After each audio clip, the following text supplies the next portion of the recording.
Well, it's so nice to see all of you. Would you like to hear a story? Yes. Perfect, because that's what I came to do. And we're going to do a little cooking this morning, perhaps. Hot day for cooking, but that's the way it is. Once upon a time, there was a soldier who was walking down a long, long road on his way home from the war. And he had a dog beside him. Only 2 days before, this dog had started to follow the soldier and didn't seem to be going anywhere else, so they became companions. And he was a very nice and very friendly dog, and the soldier enjoyed having the company. Well, the soldier was cold, and he was tired, and he was hungry. But he had no money for food or lodging. He had not had anything to eat for 2 whole days, though he had managed to find a few bones for the dog. "Oh, how I wish I could have a good dinner tonight," he said to the dog, "and a warm bed to sleep in, and a big juicy bone for you." And the dog wagged his tail. He agreed with that idea for sure. Now, this dog, like lots of dogs, really loves to eat and gets very excited about food. So you're going to help me out with the dog as we go along, all right? And don't worry, you'll all be able to do it really easily. So the soldier figured a warm dinner and a warm bed seemed very unlikely, so he kept trudging on down the road. But a little while later, he saw the lights of a village off in the distance. "Oh, perhaps we'll find something to eat there," he said to the dog, "and maybe we can sleep in a hayloft." So they kept going. And when they reached the village, the soldier and the dog walked into the village square. And there were a few people in there, and the soldier tried to say hello to them, but they were not very friendly. Nevertheless, the soldier went up to the first house he came to, and he knocked on the door. "Good evening to you," he said to the woman who answered. "Could you spare a bit of food for a hungry soldier and perhaps a bone for my dog?" We hardly have enough to feed ourselves," said the woman. "Now take your dog and be off with you." Well, that wasn't very promising, was it? Nevertheless, the soldier went to the next house and knocked on the door. Well, a man answered that door, and the soldier said, "Could you spare a bit of food, and might you have a corner where I could sleep tonight?" "Oh, no," said the man.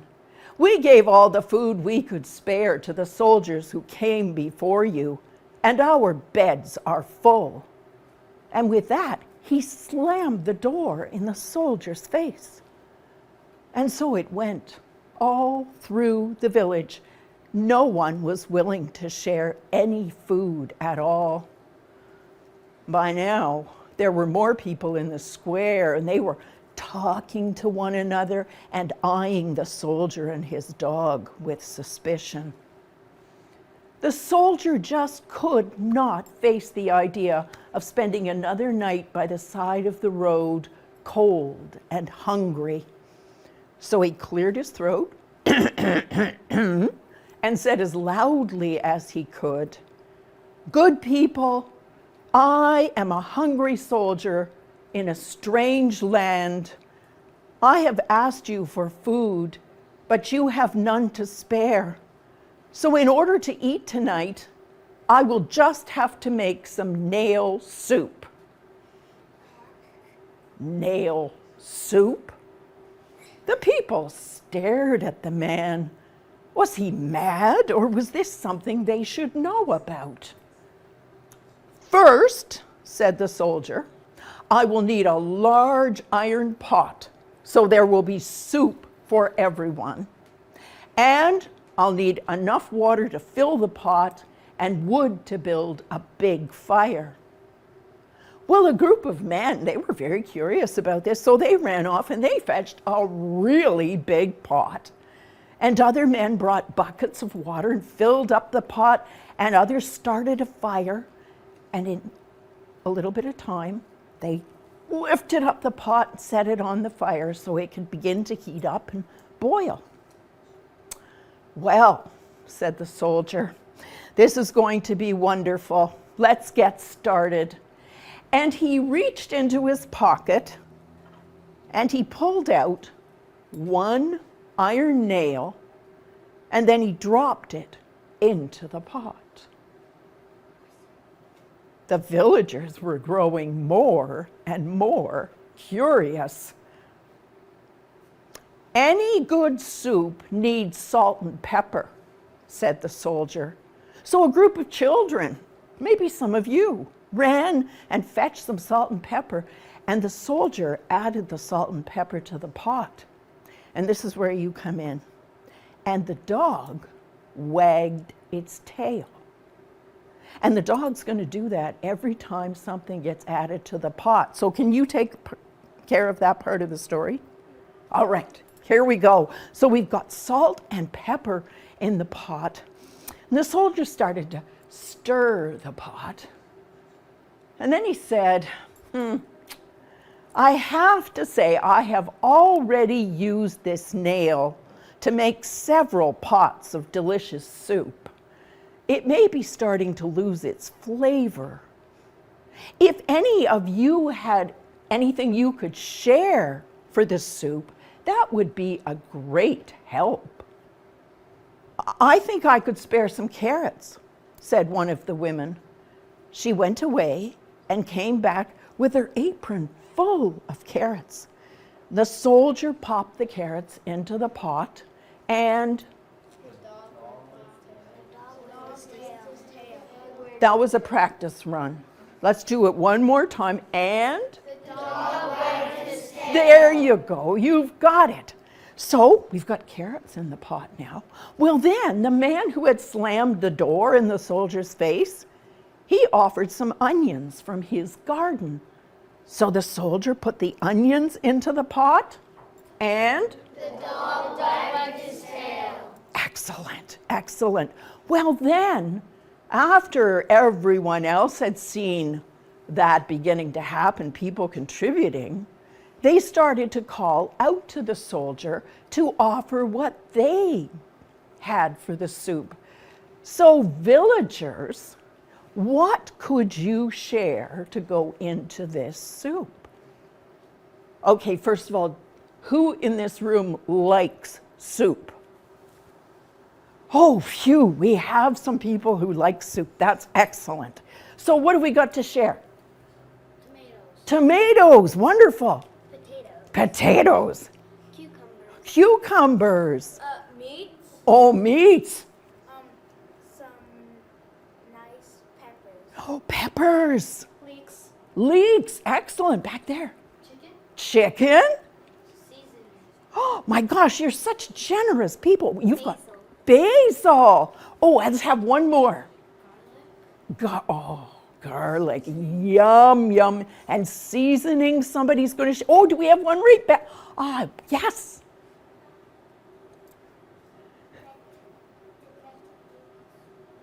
Vegetables? Bread to dip the soup. Oh, bread to dip. Oh, my goodness. Okay, we'll take one more and then we need... Hot sauce. Hot dogs. All right. He said hot sauce. Hot sauce? Okay, zippy soup. All right, this is excellent. Wow, the soldier was kept so busy putting everything into the pot, and the dog wagged his tail. And it was wagging because so much was going into the pot. Oh my goodness. Well then, what we need to do now is we've got a lot in this pot, so we need to stir this soup now, get it all mixed up together. So you ready? We're going to do a little stirring. Here we go. We stir and stir and stir. And it's always a good idea to go the other way because you mix things in even better if you go both ways. Wow. The soup was beginning to simmer, and the villagers could smell its wonderful aroma. Oh, they were so excited. And the soldier said, "All right, the soup is almost done, and there will be enough for everyone to have some soup. So set up some tables in the square, and we'll soon be sitting down to eat." Well, the villagers ran around and they brought all kinds of tables out from their houses, and they lined them up along the square and made two big, long tables, and they brought chairs and bowls and spoons. And then someone said, "Doesn't good soup deserve to be eaten with some bread and maybe some cider? And how about some roast meat? And there should be a big juicy bone for the dog." And the dog? Yes, he liked that idea a whole heck of a lot. So, before you could say nail soup, there was a feast laid out on those tables. They were covered with food. And the soldier began to dish out all that soup, and everyone sat down to eat. Never had they tasted such a soup, and to think it was made from a single iron nail. It was so delicious. Well, the villagers ate and drank and danced and sang far into the night. And then they began to grow tired and they started to head home. The soldier said to someone, "Would there be a hayloft where my dog and I could sleep tonight?" "Let such a good man sleep in the loft of a barn? Oh, no." He slept in the best bed in the village, tucked up warm and snug in a bed in the mayor's own house, and the dog curled up by the fire. Well, the next morning, all the villagers gathered again in the square to say goodbye to the soldier and his dog. "Many thanks for what you have taught us," they said. "We will never go hungry again now that we know how to make soup from a single iron nail." Well, the soldier was just getting ready to go when the blacksmith stepped forward and presented him, we've got another one here, with a new iron nail. "I got up early this morning and made it just for you. It should be full of flavor for your next pot of soup." Wow, the soldier thanked him and put the nail in his pocket, and then he went around and he shook hands with the villagers, and the dog was saying goodbye to everyone. Oh my gosh, and then the soldier said, "I enjoyed spending time with you," and off he went down the road. He had to whistle for the dog because the dog was still busy saying goodbye to everybody. The dog came running and the two of them started off again down the road. And the dog? Oh, did we have a little nap there? Yeah. And the dog? Wagged his tail. Excellent. The villagers never forgot that soldier. Without even knowing it, he had shown them that hard times had turned them into poor neighbors. But he had also showed them how they could come together again and rejoice in one another's company. So they began to have a community dinner every month, and they shared whatever food they had. And at every one of those dinners, there was a big pot of nail soup simmering over a fire in the village square. And that's nail soup.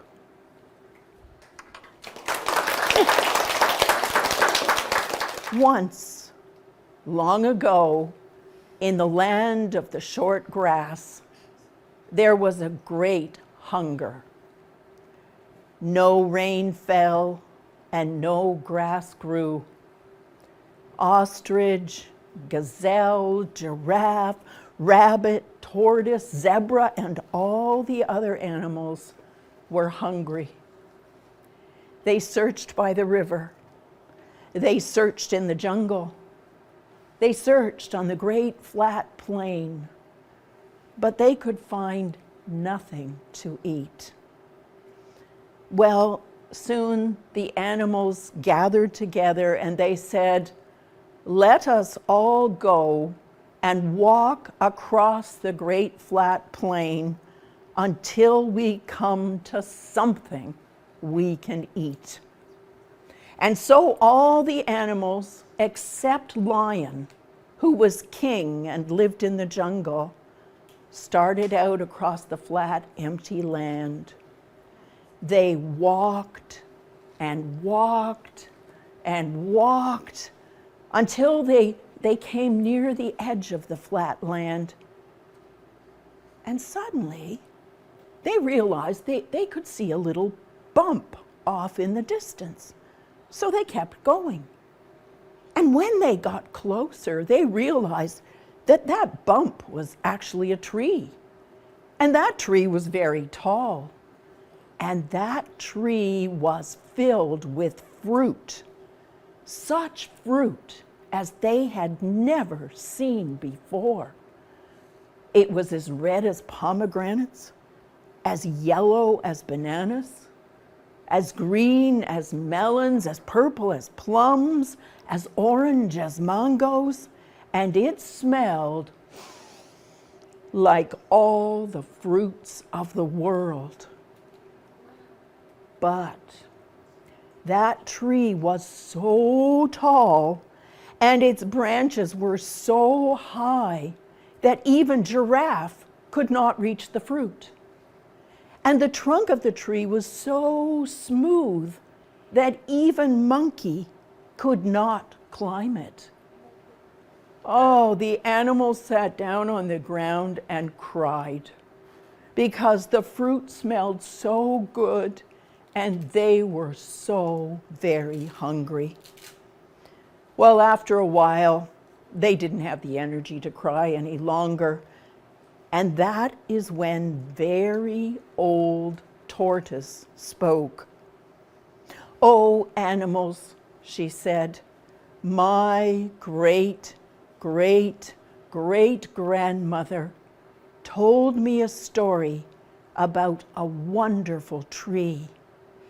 It was filled with delicious fruit that was so good for animals to eat.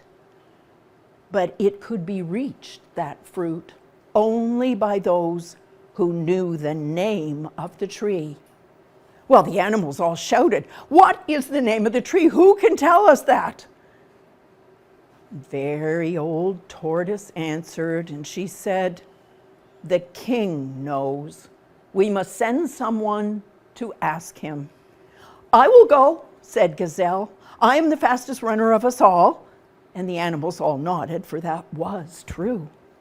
So Gazelle started off across the great flat plain. He ran like an arrow shot from a bow. And as he ran, he thought to himself, "Oh, the animals are so lucky that I offered to go, because no one can run faster than I."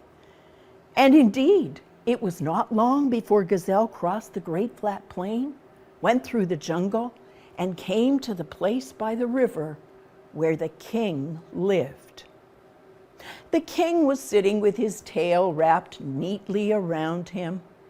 Every hair in his golden coat lay smooth and shining. He spoke kindly to Gazelle. "What do you wish of me?" "Oh, great king," said Gazelle, "all the animals are hungry, and we have found a tree with wonderful fruit on it, but we cannot reach the fruit unless we know the name of the tree." "I will tell you," said Lion, "but you must remember, because I do not want to have to tell anyone else. The name of the tree is Ungali." Has everybody got that? Ungali. There we go. This is an important part that we're getting to. Well, Gazelle said, I will run as fast as the wind, and I will get back to the tree before I can possibly forget. And he said to himself, Ungali, yes, I've got it, I've got it. So Gazelle thanked the king very politely, and then he turned and began to run back through the jungle and across the great flat plain. And as he ran, he thought, oh, the animals are all going to be so happy and they'll be so grateful to me. And oh, it's just going to be a wonderful, wonderful day. And he was thinking so hard about all of that he did not notice a rabbit hole that lay right in his path. And he was going at full speed, and he stepped into that rabbit hole and went head over hooves, head over hooves, and he landed in a heap at the foot of the tree. All the animals jumped up and shouted, "What is the name of the tree?" Gazelle shook his head. He shook it again, but the name was gone. "I cannot remember," he said. Oh, all the animals groaned. Oh, now we will have to send someone else, they said, someone who will not forget. So they sat down again under the tree, and they were feeling terrible. And after a little while, very young Tortoise spoke. "Oh, animals," he said, "I will go to the king and ask the name of the tree." "You?" said the animals, "but you are so young, and you are so small, and you are so slow." "I know, but I know how to remember. My great-great-great-grandmother taught me how to do that. She was the one who told you about the tree." Well, the animals didn't really know what to say to that. And anyway, very young Tortoise had turned and started off across the great flat plain. It is true that he was very, very slow, but by putting one short leg in front of the other and keeping going, he crossed the great flat plain, went through the jungle, and came to the place where the king lived. The king was not sitting down this time. He was pacing up and down the bank of the river, and his tail was flicking, and his fur was all standing on end. "What do you want?" he roared. Very young Tortoise just stood and looked at the king, and then the king said, "I imagine you want to know the name of the tree with the wonderful fruit. Well, I will not tell you. I have already told Gazelle and Elephant that the name of the tree is and I will not tell you." You just did. Did you see the joke? You got it. There we go. There you go. Someone really got it. That's terrific. Well, very young Tortoise nodded politely to the king, and then he turned around and he began to walk back through the jungle and across the great flat plain, and this is where you're coming in now. And as he walked, he said, "Ungali, Ungali. The name of the tree is Ungali." Let's help him out. "Ungali, Ungali. The name of the tree is Ungali." And he kept on saying it because that is what his great-great-great-grandmother had taught him to do. He kept walking and he kept saying, "Ungali, Ungali, the name of the tree is Ungali." Even when he got tired, even when he got thirsty, he did not stop.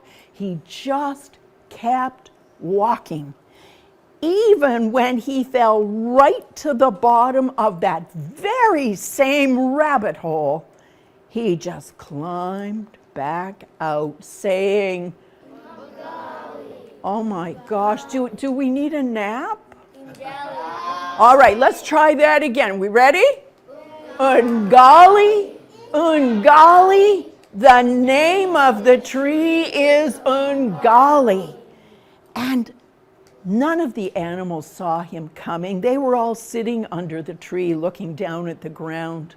So very young tortoise slowly made his way right to the foot of the tree. And then in the biggest voice he could muster, he looked up and said, the name of the tree, and I need volume this time. The name of the tree is? Ungali. The animals looked up. They saw the branches of the tree bend down so low that they could reach the wonderful fruit. Now let's see if we remember about the wonderful fruit that was as red as yellow as green as melons. My goodness, you're a good group. As purple as Plums. as orange as mangoes. And smelled, let's smell it. Oh, like all the fruits of the world. The animals ate. They ate until they could eat no more. And then they lifted very young tortoise high up in the air, and they marched around the tree chanting, Ungali, Ungali. The name of the tree is, big finish. Ungali. Yes, because they did not want to forget, and they never did. And that's the name of the tree.